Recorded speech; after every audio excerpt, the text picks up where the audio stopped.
Hey everyone, thanks for joining us on the Week in Review. I'm Amanda Vinicky. It's the end of the line for the head of the Chicago Transit Authority. With Red Line extension funding secured, CTA President Dorval makes his exit. The dream of Red Line service Chicago's southern edge, providing these communities with a direct rail connection to the rest of the city, is no longer delayed or denied. But with a deficit of more than $500 million, you could say the CTA is running on fumes. The regional transit authorities seeking some extra control. I shall respect taxpayer interests. Chicago School Board seats its first ever elected members. I will do all I can to make sure that they have a safe, rigorous, joyful, and liberating experience. The other half of the school board is there courtesy of the mayor, and his teachers' union allies are putting pressure on the board to get a new contract inked. We'll really hear the words that we are saying, that we're screaming from the mountaintop of the help and the resources that we need in our schools. In federal court, prosecutors grill former Illinois House Speaker Michael Madigan, forcing him to explain this secretly recorded conversation. Some of these guys have made out like bandits. Oh my God, for very little work too. Ahead of President Donald Trump's inauguration, Chicago rejects an attempt to let police work with federal immigration agents. A plan to reduce Chicago's speed limit hits a bump in the road, the bird flu kills a Lincoln Park flamingo and seal, and layoffs at the alt-weekly Chicago Reader. And now to our Week in Review panel. Joining us are Laura Washington of the Chicago Tribune and ABC 7 News, Melody Mercado of Block Club Chicago, Megan Krupo from the Chicago Tribune, and Alex Nitkin from the Illinois Answers Project. Megan, over to you because you've been in the courtroom. We're going to start, of course, with the trial against the landmark trial, truly, against former Illinois House Speaker Michael Madigan. You've watched him for months, but I know you don't really cover Illinois politics. So what have you learned now that you've had the chance to hear from him directly? Well, once the shock wore off, because as a courts reporter, it is stunning in any kind of trial, but especially such a high-profile trial to have the defendant actually hit the stand. I learned what I think a lot of close watchers of Illinois politics already knew, which is that he's very cool under fire, right? Obviously, you know, there are a lot of overlaps in the skills you need to be a politician for that long and the skills you need to get there up on the stand and present yourself to a jury. And, you know, he had a very natural sort of vibe on the stand, but this week he hit cross-examination, and everyone was watching very closely to see how he'd explain himself. Because it's different when you're grilled by prosecutors versus the friendly team of your own attorneys. Was there a difference? You know, I think there was not much of a difference in his sort of mannerisms, but there were definitely some efforts to not quite answer those questions. You know, in the same way a politician will at a press conference. None of us know what you're talking about. Absolutely, right. But, you know, there were repeated moments where the lead prosecutor who was questioning him had to say, "Sir, this is a yes or no question," or "Sir, please listen to what I am asking you and answer that direct question." And, you know, you could kind of see him glare. Could see him glare. Now, Laura, jurors heard the speaker metaphorically, as he pointed out from the witness stand, stab his longtime friend, and that is former Senate President John Cullerton, in the back. What was this about? And I'm curious if, as more of a political observer versus jurors who are hearing this for the first time, there were any takeaways? Well, you know, I think there was a political disagreement, a legislative disagreement, and I think that which we all knew about, sort of at the time. Right, and you know, and that happens in politics. I don't think jurors were probably paying that much attention to that. I mean, I think that you expect those kinds of disagreements in politics. John Cullerton was a very powerful state Senate leader. He was sort of the counterpoint to Madigan. So I don't think that's the kind of thing the jurors are going to really take note of, and it's going to go anywhere. I wanted to follow up on the point about him being on the stand too, in that, you know, one of the reasons that defendants don't want to stand is because the opposing attorney is going to not only go after them and try to knock down their evidence, but they're also going to try to rile them up and get them to make mistakes. And I don't think you were there every day. I don't think Madigan didn't make any mistakes. He was cold as a cucumber as he always has been. Well, and to your note, I mean, these jurors were selected specifically not to have any real knowledge of Illinois politics or really much knowledge of Madigan's reputation. And so I think a lot of his defense hinges on convincing the jurors that he is a hardworking public servant who is non-confrontational. He's just a normal, like, Irish Catholic kid from the Southwest side. And I think prosecutors saw their job this week as poking holes in that, just to talk about, you know, the reputation of the Mike Madigan that we kind of know a little bit more about. I'm sure that's why they brought up the John Cullerton stab in the back thing, to say this is not just like the twinkly Irish grandpa that the defense wants you to believe. That, he's a kingmaker, the Right. chess player, super smart. Because he did take that chance to testify, the prosecution had the opportunity to play a public airing, really, of a private conversation between Madigan and his co-defendant, lobbyist Mike McLean. Madigan's team had tried to keep that sealed. Let's take a listen. Mike, he's involved with Con Ed. Yeah, you remember we got him that contract maybe 5 years ago now, whenever it was, for $150 a year.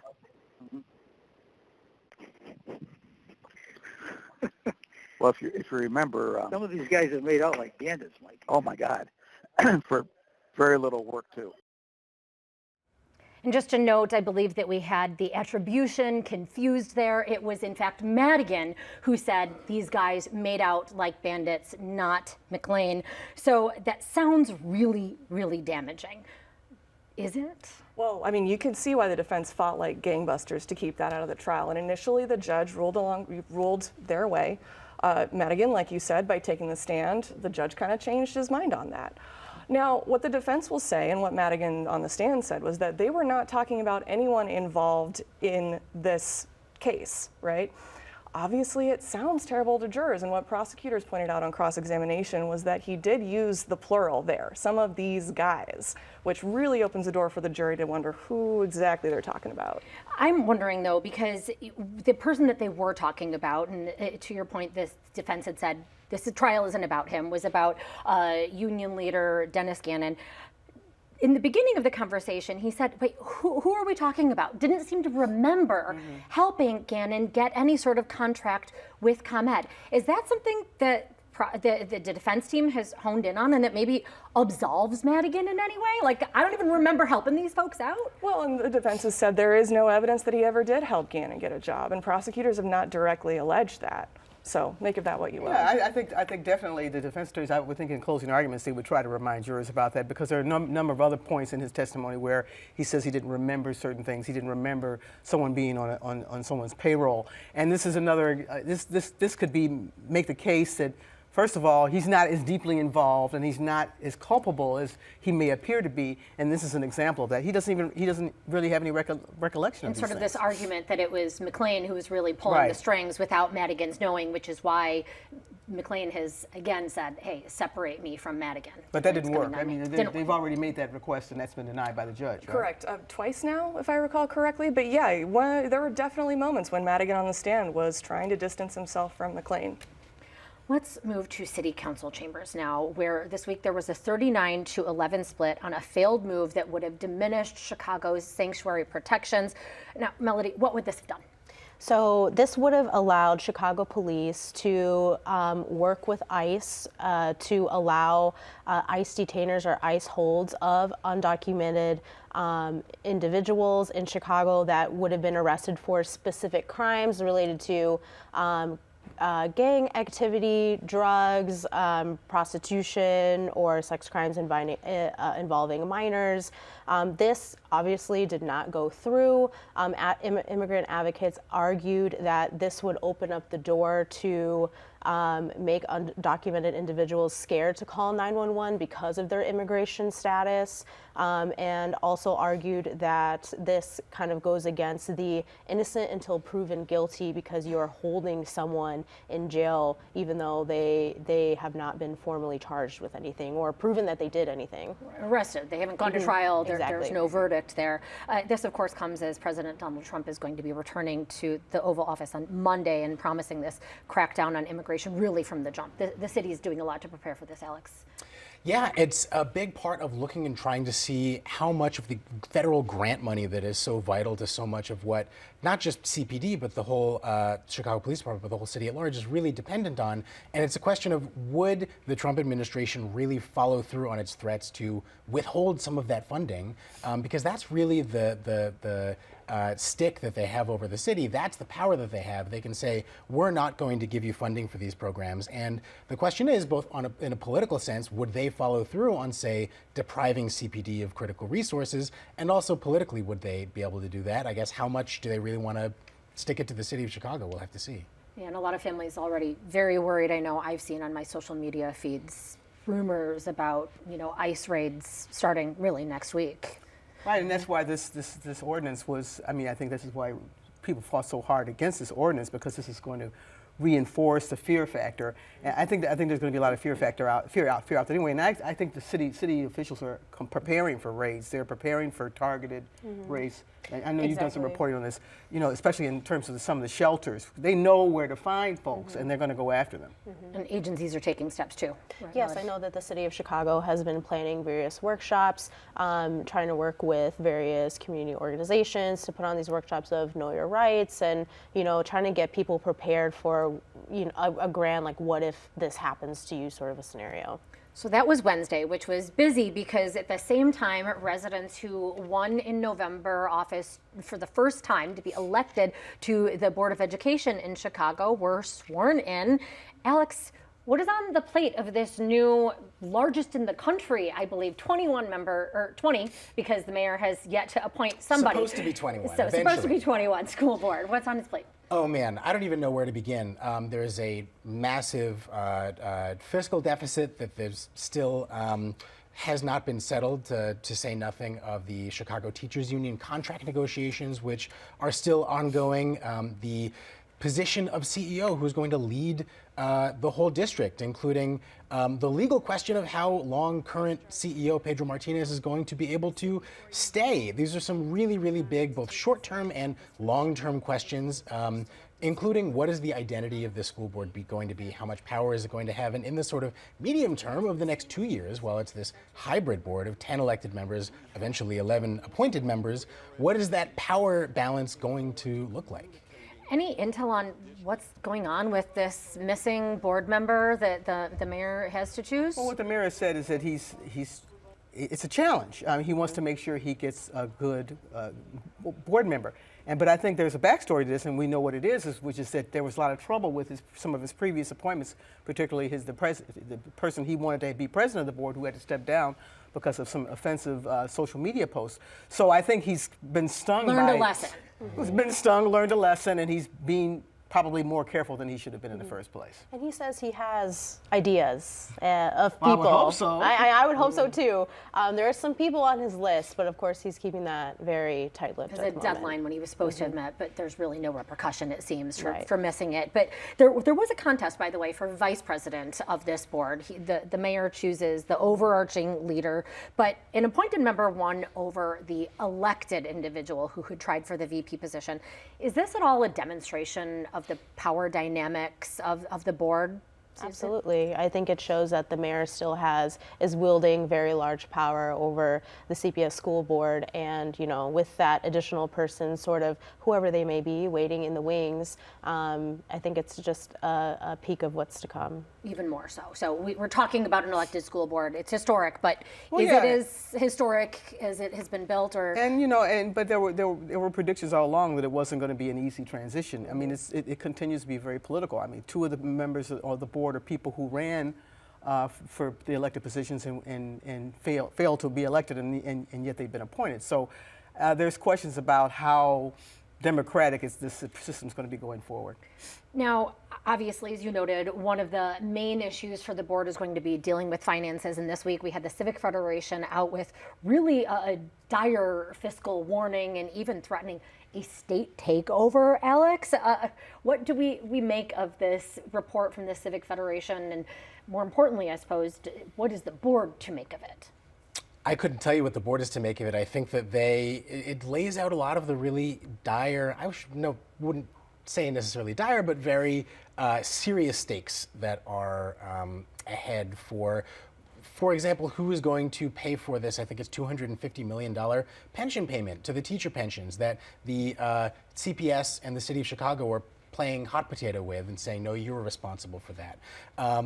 And just trying to be wary of can the district afford a lot of the additional funding that the teachers union is asking for? There's a lot of question over how much they can dip into this reserve fund without incurring, the wrath of the credit rating agencies. A lot of really big questions, and we are going to have to see how this new elected board, semi-elected board, is going to deal with that. But yeah, dependent a lot, of course, on the contract and how much that ends up costing once that's figured out. Dependent on the contract, because a lot of the, headcount has gone up and a lot of costs have gone up. And this is sort of a big part of the equation, is that it's this question of, do we right size? Do we try to cut costs? But then you have the teachers union, and including Pedro Martinez, the current CEO, saying we have actually made a lot of really important gains and we're stabilizing because of these resources that we have. And of course, it all lands on, we need more money from the state. So good luck with that. And when you look at the state, that's a problem. Is Chris Welch, the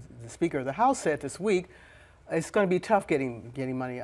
We've got a lot of requests, and Johnson administration hasn't had the greatest track record in terms of its lobbying success or in terms of even building a relationship with state legislators.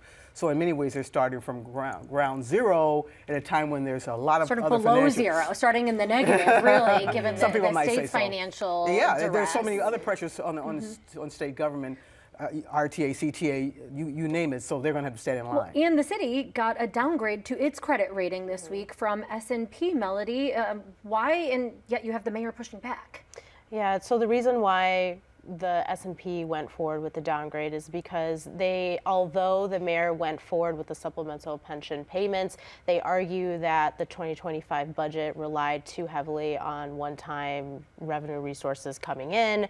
But we also have to look at some of the other credit rating agencies that actually gave kudos to the mayor for that, while acknowledging, yes, you did technically rely on a couple more, one-time resources that we would have liked to see, but we do like to acknowledge that we like that you're making that pension contribution, and we're going to keep the rating as it is. Now we're going to change tracks.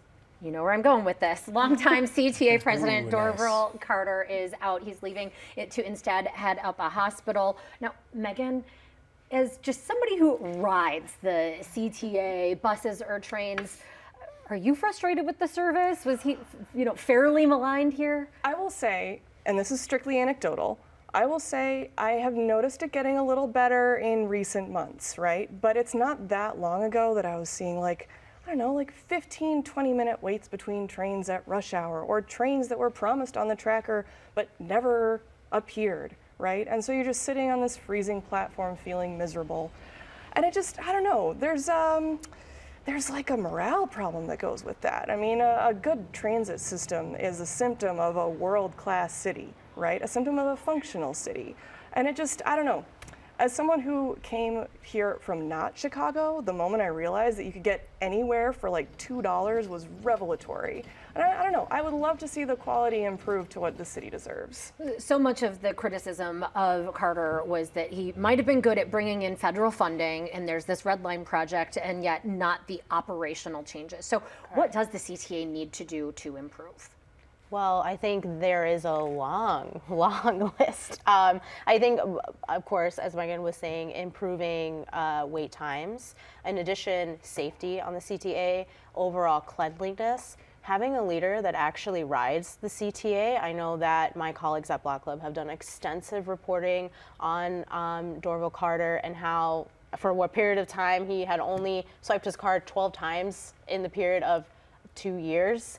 Or just overall example. So how did he stick around for so long? You're still ready to go. I know we're running out of showtime. I think, the mayor has been protecting him from day one, and it's really interesting that, he's been hit with huge amounts of criticism for not getting rid of Carter. And what happens, right as soon as we get the extension money, he disappears. Billions of dollars. He disappears. Yeah. You would think that the mayor could have managed to finesse that in such a way that he could have sent the message that this is going to be the end of the line for him, so to speak.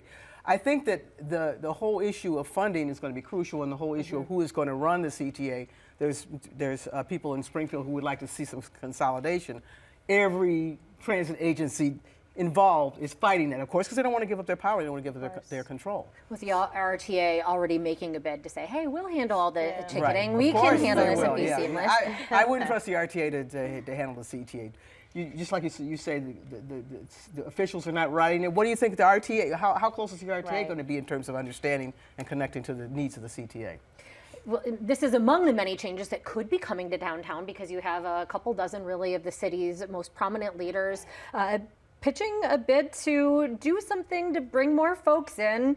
Laura, you have done some work on this. Why is this deemed necessary? Is this post-pandemic fun, or if you walked around downtown, I know you have. Yeah. State Street is a disaster. I mean, blocks of empty storefronts. People don't feel safe or comfortable going down there. The retail is dying. No one's going to the office. So this sort of group of civic leaders is trying to get together and come up with some creative, innovative strategies to bring people back to downtown. Downtown is the lifeblood of the city, and we have to revive it. I know I found myself visiting coffee shops, not necessarily because I need or want a coffee, although I do, but just because they're empty and I feel bad. Melody, what are some of these ideas? I mean, it relies on this idea of heavily leaning into the culture and art of that already exists in Chicago. Some of them include floating farmers markets on the Chicago River. There's also this idea of maybe like a floating like theater or like concert venue-esque idea as well that would also float down the river. The idea a lot of floating. A lot of floating ideas. Things that are there, but make it float. Make it float on the water. In addition to offering like artist residencies and trying to attract youth downtown by having ages 3 through 12 come with their families and visit theater shows for free.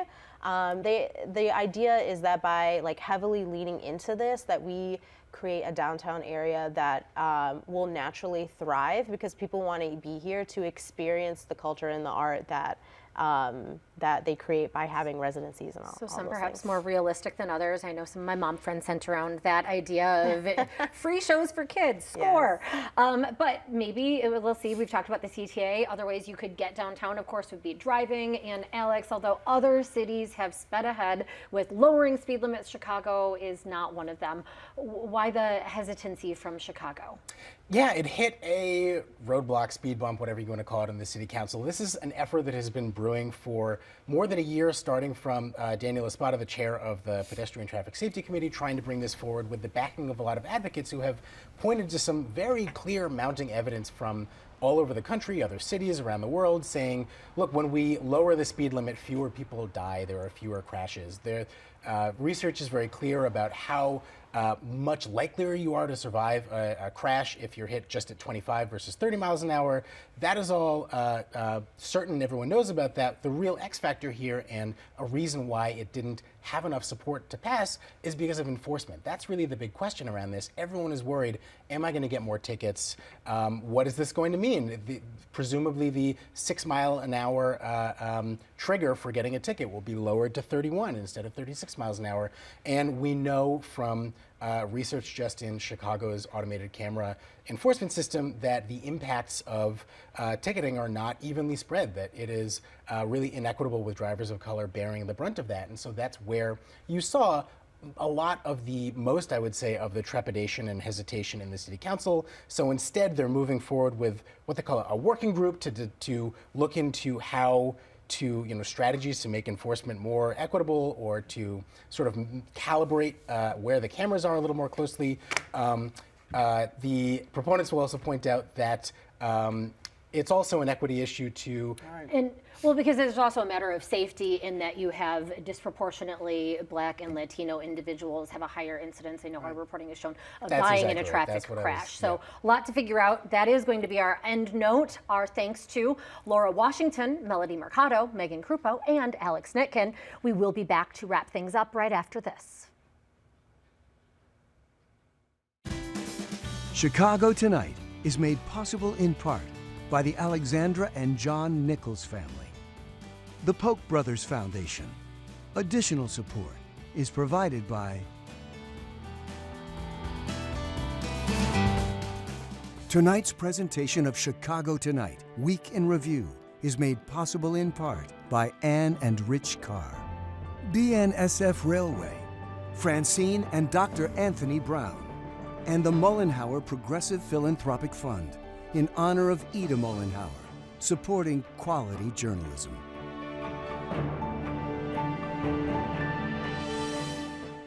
And that is our show for this Friday night. Don't forget, you can get Chicago Tonight and the Week in Review streamed on Facebook, YouTube, and our website, WTTW.com/news. Now, for the Week in Review, I'm Amanda Vinicky. Thanks for watching. Stay healthy and safe, and have a good night, and perhaps a long weekend. Now, Melody, back to you, because Bally's has secured this position of getting a permanent casino.